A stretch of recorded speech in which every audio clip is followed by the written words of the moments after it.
Hello and welcome to Newsweek South Asia, your one-stop destination for in-depth analysis of security challenges, regional conflicts and the evolving threat of terrorism. Let's take a look at the headlines first. Terrorists kill at least 26 tourists in Kashmir, Pahalgam, Pakistan's hand exposed yet again. Viral video of PoJK Prime Minister glorifying violence reinforces Pakistan's terror links. And Karachi mob attack highlights systematic persecution of Ahmadis in Pakistan. What should have been a peaceful retreat in the scenic hills of Pahalgam in India's Jammu and Kashmir region turned into a blood-soaked nightmare. In one of the deadliest attacks since 26/11 Mumbai attacks, Pakistan-backed terrorists stormed the area and unleashed horror, killing at least 26 innocent tourists, including one Nepalese national and several government officials. The attack has sent shockwaves across the country and the world. Responsibility has been claimed by the Resistance Front, an offshoot of Pakistan-based Lashkar-e-Taiba. This cowardly act of terror not only exposes Pakistan's continued use of terrorism as state policy, but also reveals the desperation of its handlers to derail peace and development in Kashmir. Here's the full report. The serene meadows of Baisaran, often referred to as mini Switzerland, were bustling with life as over 1,000 tourists explored the beauty of Pahalgam in South Kashmir. But by noon, paradise turned into a graveyard. 4 Pakistan-trained terrorists opened indiscriminate fire, turning the tourist haven into a killing field. Panic erupted, families scattered, and within moments, 26 lives were lost and several others injured in one of the most brutal attacks in Jammu and Kashmir in recent memory. While locals rushed to help, the horror was already done. Eyewitnesses describe a terrifying scene. Gunshots, screams, chaos. तो हमने पीछे 2 fire दे सुने हैं, लोग जमा हो गए हैं, हमने ऊपर इसी के साथ ही फायरिंग शुरू हो गया है। अच्छा। फिर जब जाई मौके वारदात पर पहुंचे हैं तो हमने 3 इंजर्ड को उठाया और रेस्क्यू किया। ज्यादा कुछ नहीं, हमने देखा नहीं, हम जैसे गोलियों की आवाज आई ना, हम वहां से भाग गए। The Resistance Front, TRF, has claimed responsibility for the attack. TRF is a proxy of the Lashkar-e-Taiba, Pakistan-based terror group, and was floated post the abrogation of Article 370 in 2019 to give terrorism a fresh cover. As per South Asia Terrorism portal, TRF emerged in the aftermath of Article 370's revocation. It operates largely online from Karachi, spreading propaganda, radicalizing youth, and recruiting operatives via platforms like Telegram, WhatsApp, and Facebook.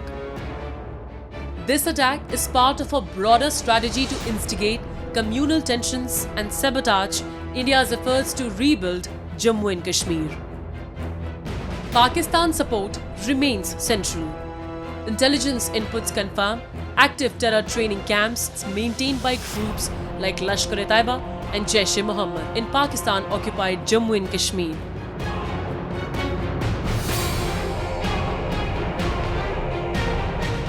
I think this attack is something like Hamas style attack on 7th October on Israel. It's not a coincidence that Asim Munir utters certain illogical words 2 days back, and such an attack takes place where religion is asked about every tourist and then asked to recite kalma, and if they refuse, so they are attacked. So I think our response should be very, very appropriate.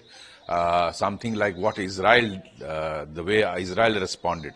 I think Honorable Prime Minister has returned from Saudi Arabia. He's holding meeting. India will appropriately respond to Pakistan. This is basically unleashed by Pakistan Army. I have been saying these are SSG commandos of Pakistan Army they are posing as terrorists, and they are undertaking this on the instructions of people from across. This is a well-planned attack. It's not a normal terrorist attack. In the wake of the massacre, India launched a massive anti-terror operation. The Army's Victor Force is leading operations in Anantnag and adjoining areas. Security agencies have detained over 100 suspects linked to the attack. Checkpoints, aerial surveillance and drone operations are underway. The government has convened high-level security meetings with Ministry of Home Affairs, Central Reserve Police Force and Border Security Force to assess vulnerabilities and intensify counter-terrorism action. Prime Minister Narendra Modi, cutting short his diplomatic visit to Saudi Arabia, returned immediately and promised swift action. On X, he posted, "Those behind this heinous attack will be brought to justice. They will not be spared. Their evil agenda will not succeed." Meanwhile, Indians took out the candle marches to condemn the terror attack in Jammu and Kashmir. Protesters were seen raising slogans against Pakistan and empathizing with the victims. आज जो कायराना हरकत जो इन दहशतगर्दों ने की, जिसमें जो हमारे मेहमान हमारे यहाँ पे आए थे, जिस तरह इन दहशतगर्दों ने ये कायराना हरकत की, हम सब इसकी मजम्मत करते हैं। इनोसेंट लोगों को मारा गया है जो कि कश्मीर में घूमने आए थे, अपनी फैमिली के साथ घूमने आए थे। 9 विवाहित जोड़े जो कि शादी के बाद घूमने आए थे कश्मीर में, उन पे गोलियां चलाई गई हैं। This is not an isolated case. In recent years, Pakistan-sponsored terrorists have carried out targeted killings of Kashmiri Pandits, security forces and migrant workers to push a divisive agenda. They are aided by overground workers inside Jammu and Kashmir who offer shelter, funds and local intelligence.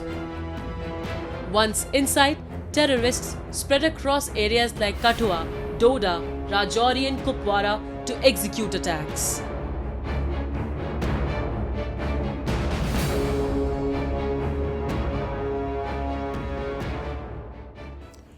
Pakistan ISI has shifted its attempt to do cross-border infiltration.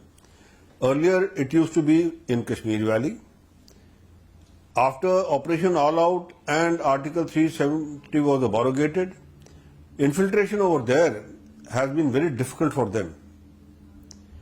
Then they slowly shifted their infiltration attempts from the Rajouri Poonch sector, because that sector gave quite a lot of cover by foliage and also ravines and other areas where infiltration could take place and the terrorists could hide. But after the incidents of Dangri and others, the security grid over there also has been strengthened, and now Pakistan thinks it's better for them to start this infiltration from the international border, that is Kathua, Samba sector. Despite repeated denials by Islamabad, the fingerprints of the Pakistani deep state are all over the massacre. The weapons, the planning, the ideology, everything leads back across the border. But India's response is resolute. Stronger intelligence coordination, aggressive border surveillance, and a zero-tolerance policy for terror. India is dismantling these networks piece by piece. Pakistan may try to bleed India through 1,000 cuts, but every drop of blood spilled strengthens the nation's resolve. The Pahalgam massacre is not just a terror attack, it is a war crime against peace, and justice will follow.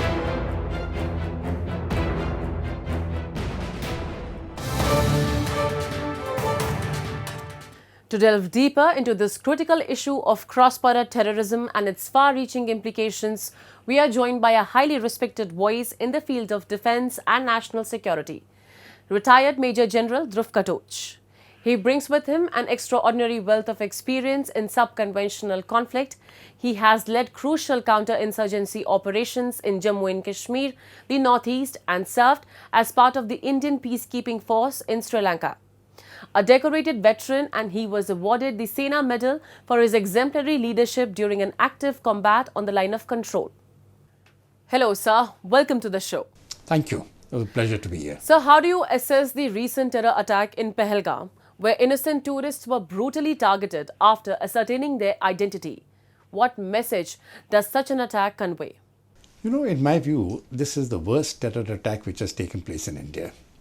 I would go as far back as to say since independence. It is even worse than the Mumbai attack of 26/11. And there are two reasons for that. You know, the first is when we are looking at Mumbai, it was a dastardly attack. Hundreds of people lost their lives, and it lasted 3 days. It was something which was unacceptable, and we should have actually gone to war on that attack alone. We didn't. That attack was designed by Pakistan to bleed India's economy. It was aimed at the heart of India. This attack is much smaller in scale, I agree.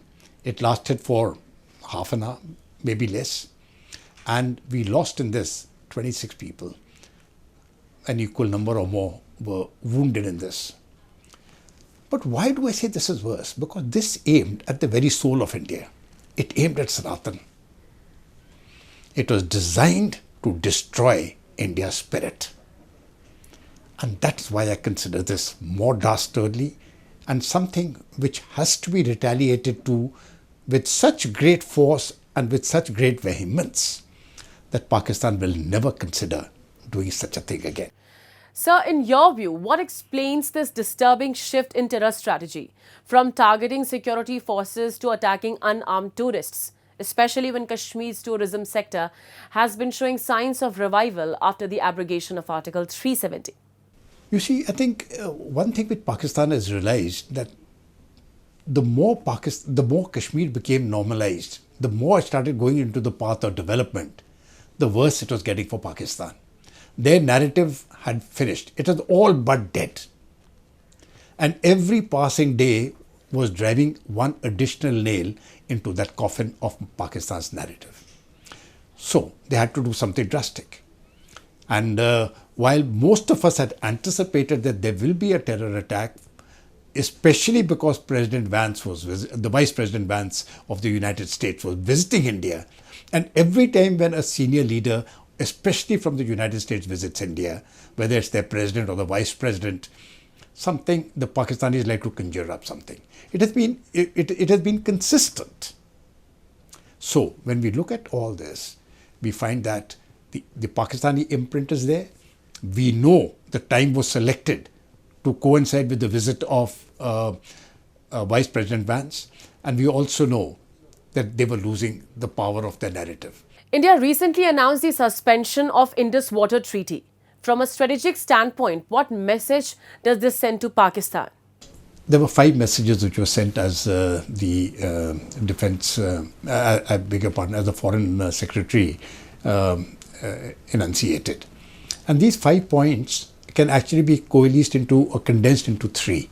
One was a message as far as the IWT, the Indus Water Treaty was concerned. And the Prime Minister time and again made the statement, blood and water cannot flow together. And it was a message to Pakistan that that as far as the Indus Water Treaty is concerned, when it was signed in 1960, we gave you 80% of the water. And now the time has come to review that treaty. And as these signals were given earlier when Balakot, when the Pulwama attack took place, when they attacked one of our posts and we had to carry out a surgical strike. So we are all the time been telling them that, listen, blood and water cannot flow together. But this time I think finally the Prime Minister said, no, enough is enough. And in the opinion of many people, especially the intellectual circle within India, they all thought that this cannot be done till it was done. And now that it is done, people are saying, okay, it can be done. It is something like the revocation of Article 370. Ultimately, the nation has to display a certain sort of will to say it means business, and India has displayed that will as far as the IWT is concerned, and we have made it conditional. Actually, it has not been abrogated. We have simply said it has been held in abeyance till such time as Pakistan ceases terror activity on India's soil. If they don't, it will stay in abeyance, and that will be a permanent structure. The second aspect, and which I have been advocating also for a very long time, was we don't need to have any contact at all with a rogue terrorist state.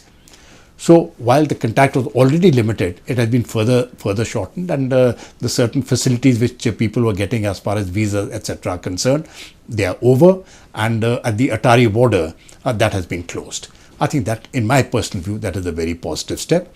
And the third is a diplomatic one, where the military observers of Pakistan from the Army, Navy and the Air Force have been told to pack up the bags and leave India within 7 days.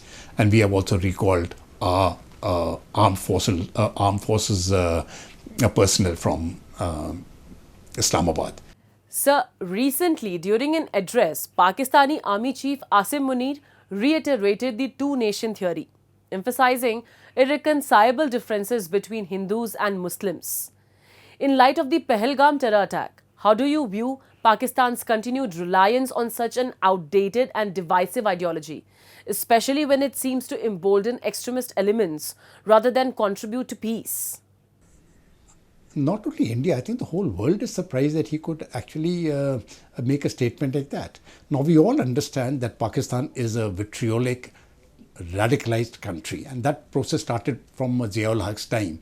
Not that it wasn't present earlier, but from Ziaul Haq's time it became very vitriolic, and even the armed forces got radicalized, and I presume Munir is one of those people who were radicalized at a younger age.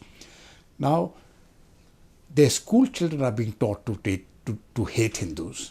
And now this man has gone and made a vitriolic speech of such an extent that I believe this is one of the contributing factors which led to the dastardly attack in Pahalgam 2 days back. The only way I can look at it is that Munir is a terrorist. He is a Pakistani terrorist, and he could be equated, in a sense, with Osama bin Laden. Osama bin Laden carried out terrorist activities from his headquarters in various caves in Afghanistan and later in a bungalow in Pakistan. Whereas Munir is carrying it out at the behest or heading the Pakistan army from his palace in Pakistan. That is the only difference I can think of, but he is a terrorist, and I think the world should designate this man as a wanted terrorist. If that can be done, it'll end to a very large extent this very spectre of terrorism which continues to emanate time and time again from Pakistan. Thank you so much for sharing your insights, sir. Thank you so much. Following the Pahalgam attack, a recent video of Pakistan-occupied Jammu and Kashmir Prime Minister Chaudhry Anwar-ul-Haq has gone viral, in which he is seen openly supporting terrorism and glorifying violence. This video once again exposes Pakistan's involvement in cross-border terrorism and highlights how deeply entrenched their support for such acts remains. A viral video featuring the so-called Prime Minister of Pakistan-occupied Jammu and Kashmir, Chaudhry Anwar-ul-Haq, has exposed Islamabad's direct role in cross-border terrorism. In the video, Haq not only justifies attack in India, but also celebrates them as payback. This open endorsement of violence highlights Pakistan's ongoing support for terrorism and its role in spreading instability in the region, removing any doubt about its involvement in cross-border violence. तुम बलूचिस्तान में पाकिस्तानियों के खून से होली खेलोगे, इसकी कीमत तुम्हें दिल्ली से लेकर मकबूजा कश्मीर के अंदर तक अदा करनी पड़ेगी। Absolutely correct. और जो हिस्सा इसमें कश्मीरी मुजाहिदीन का है, इंशाअल्लाह ताला वो पहले भी अदा करते रहे और आप पूरी कुव्वत और पूरी जुर्रत से अदा करेंगे। तुमसे जो होता है कर लो। Pakistan's top leadership no longer has the courage to speak directly. Instead, they hide behind their tin pot puppet. These mouthpieces in PoJK are being used to launder the language of terrorism into political rhetoric, pushing Islamabad's violent agenda while pretending to keep their hands clean. By taking pride in the involvement of so-called Kashmiri Mujahideen, Haq has confirmed what India and the world have long maintained, that terrorism remains a state-backed instrument of Pakistan's regional policy, and they are not even trying to hide it anymore.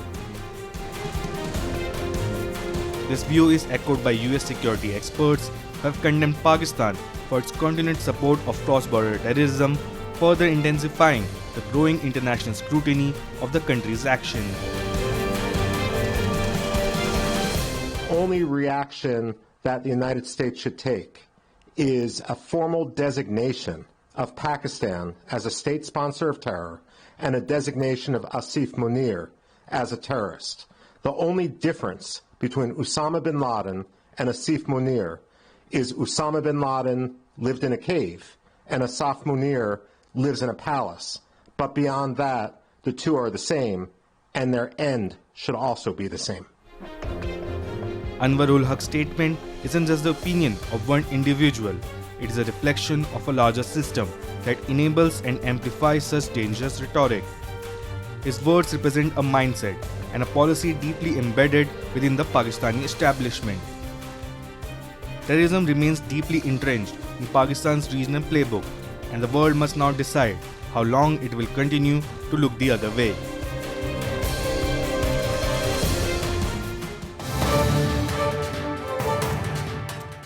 A disturbing incident has once again exposed Pakistan's deep-rooted religious intolerance. Recently, a violent mob in Karachi attacked a place of worship belonging to the Ahmadi Muslim community, a group banned from practicing Islam under Pakistani law.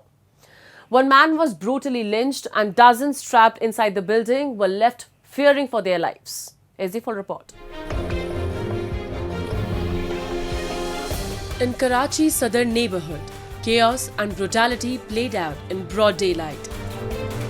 A mob of nearly 200 people descended on a building used by the Ahmadiyya community for worship.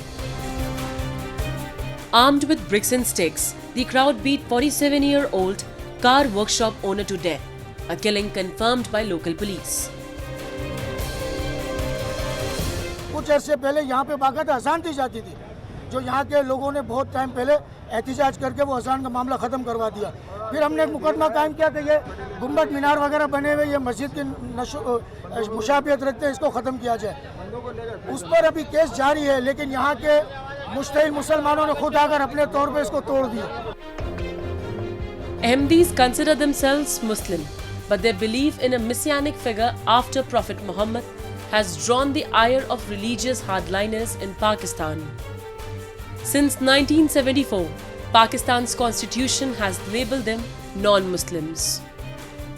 In 1984, a draconian ordinance criminalized their religious practices, making it illegal for Ahmadis to call themselves Muslim, refer to their places of worship as mosques, or even use Islamic greetings. Islamist groups like Tehreek-e-Labbaik Pakistan, TLP, are often at the forefront of such campaigns, using mob pressure and legal loopholes to attack minority communities with impunity. The Pakistani state, instead of upholding justice, often buckles under pressure from fundamentalist groups. In 2023, in the city of Jarawala, dozens of churches and homes belonging to Christians were ransacked following a baseless accusation of blasphemy. In many such cases, authorities failed to prevent or punish the perpetrators. सिर्फ इतनी demand कर रहे हैं कि यहाँ के जिम्मेदारान के खिलाफ कानूनी कार्रवाई की जाए, इस जगह को मुकम्मल तौर पर सील किया जाए, और जब तक इसका कानूनी फैसला नहीं आ जाता, इस जगह को मुकम्मल तौर पर बंद रखा जाए. Pakistan's blasphemy laws, among the harshest in the world, are frequently misused against minorities. According to the Ahmadi community, at least 335 of its members have been charged under these laws, which carry the death penalty. Even the country's highest court has failed to stand firm. In 2023, Pakistan's Supreme Court was forced to reverse a progressive ruling that would have allowed Ahmadis to worship freely, following weeks of violent street protests and threats against top judges. So this blasphemy law is protected by the jihadi rhetoric of the military generals as well as by the courts. No court has the guts or the courage to overturn a sentence from a lower court, which is issued from a lower court, and then there is an appeal made against it in a higher court. The higher court does not have the guts, the courage, or even the moral authority to overturn that decision in favor of the victim, because they know that they will be the next in line if they do so. With roughly 10 million adherents globally, the Ahmadiyya community remains one of the most persecuted Muslim sects in the world. In Pakistan, they are denied the right to vote as Muslims, cannot go on the Hajj pilgrimage, and are barred from public expressions of faith. For many, even calling themselves Muslim is a crime. Despite Pakistan's repeated commitments to religious freedom in international forums, such incidents reveal a stark reality. Intolerance is written into the law, and mobs are emboldened by the silence or complicity of the state.